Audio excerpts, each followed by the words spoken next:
Well guys, today I am going to actually start some winter sowing, and I'm using my jugs from last year, which are the large disposable water cooler jugs. And you can start a lot of seeds in one of these jugs, and it gives you a great greenhouse effect out there for your seeds. I had great success last year starting my winter sowing seeds in these containers. So I've got them camera ready, cleaned up from last year's mess that they've been outside, waiting for the return for their use this year in my garden for winter sowing.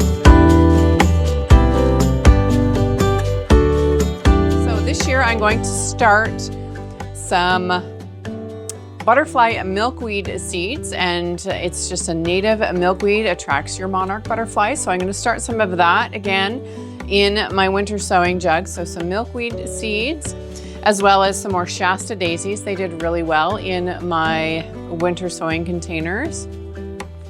Black-eyed Susans, classic Rebecca, great for winter sowing. That's gonna go probably in with the daisies.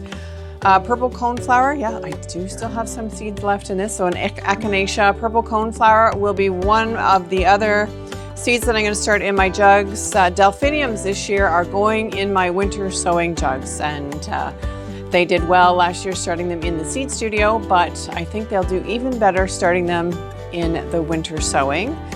For Valentine's, the Be Mine, a wildflower mix. If I have any containers left over, I'm going to put all of these seeds in one of my winter sowing containers as well. So just a wildflower mix. It looks like daisies, phlox, Rebecca. Does it even say on here what the mix of flowers are? Pollinator, no, it doesn't really say what flowers are in this pack. So we're gonna have a big surprise with the wildflower pollinator mix in one of the jugs from my winter sowing this year. So let's get some of these jugs filled up with some soil. I'm just using regular potting soil, putting about an inch or two in the bottom, and we'll start sowing some seeds.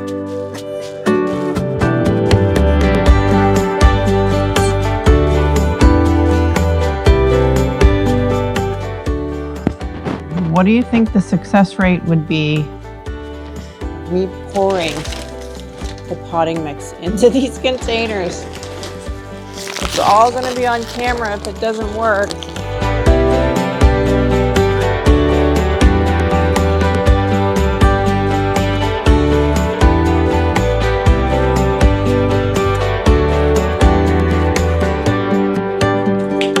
Well, I have 5 containers, so I think some of them are going to have to share. Okay, so my potting soil is pretty dry and fluffy, but I don't think I'm going to add the water to them just yet, because I did that last year, and with drain holes, it makes a big mess. So we will water these in once I get them out to where they need to go. What should we put in our first container? Let's start with the milkweed seeds. So these I think are pelleted. Oh, they're pretty purple seeds. And days to sprout, 20 to 25. Seed depth, 1/8 of an inch. So we will put these in and then gently cover them with some soil.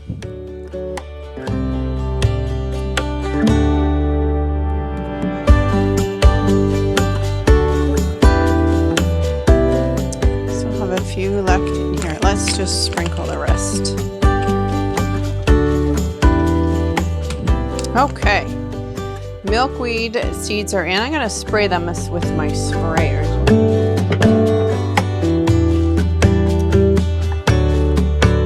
All right, I think that looks pretty good for the milkweed. We will put a label on that so I can remember what's in there. And in my seed starting box, I think I have some tags in here from last year. I do. So I'm just going to reuse some of these old sticks in here. I'll go grab a Sharpie so that I can write on them what my plans are for my winter sowing this year. Okay.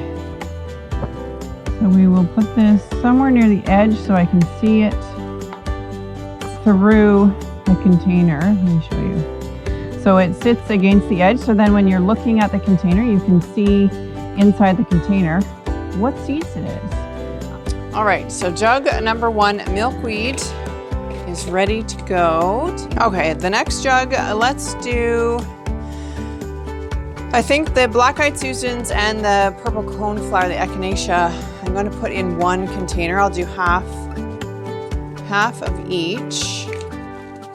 And I don't have a lot of seeds left in these, so I'm just going to sprinkle them right from the package. That's all that's in there for the coneflower.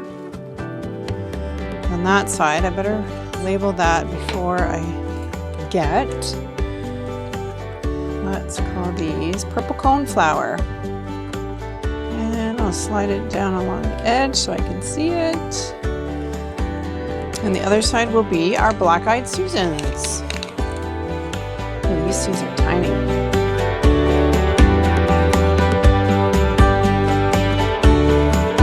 Okay. Black-eyed Susans, that's what we will call this one.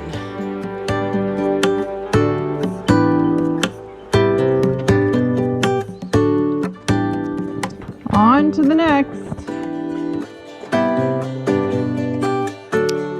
Let's do the delphiniums. Give me a reason to get out of bed.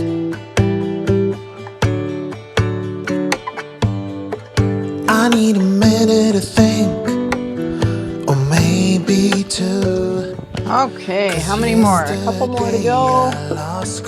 And Shasta daisies are next. I felt that you should know.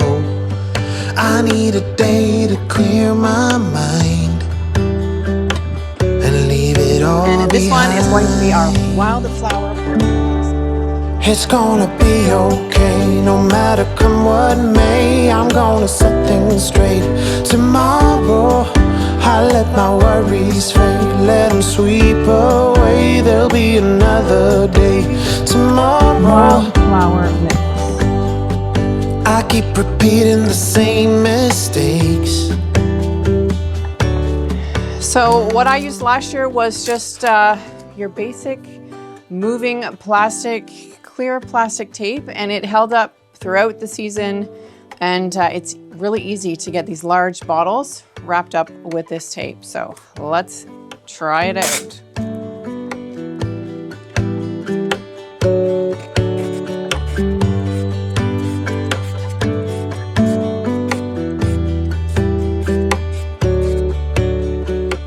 Okay, first one is done. Back together, ready to grow some beautiful little flowers. In every shape, there's a million ways to mess things up, and I need some time to figure out what to say and make our troubles disappear. Our last one. Tomorrow's near. Oh, perfect timing to run out of tape. All my containers are taped back up. They hold together really well, and the weather doesn't really seem to bother them until you're done with the container, and it cleans up easily. Well guys, it is as easy as that. Starting some winter sowing, find yourself some containers, drill some holes in the bottom, hinge it open, soil in the bottom. Great flowers to start for your winter sowing are Rudbeckia, milkweed, daisies, anything that needs that cold stratification first.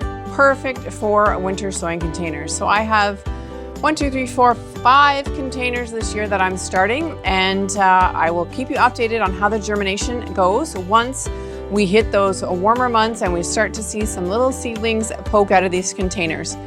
I'm gonna go put these outside in the snow right now and wait for spring. My name is Bonnie, this is Artist in a Garden. Thanks for watching guys, and we'll see you in the next one. Bye-bye. Tomorrow, let all the worries fade, let them sweep away. There'll be another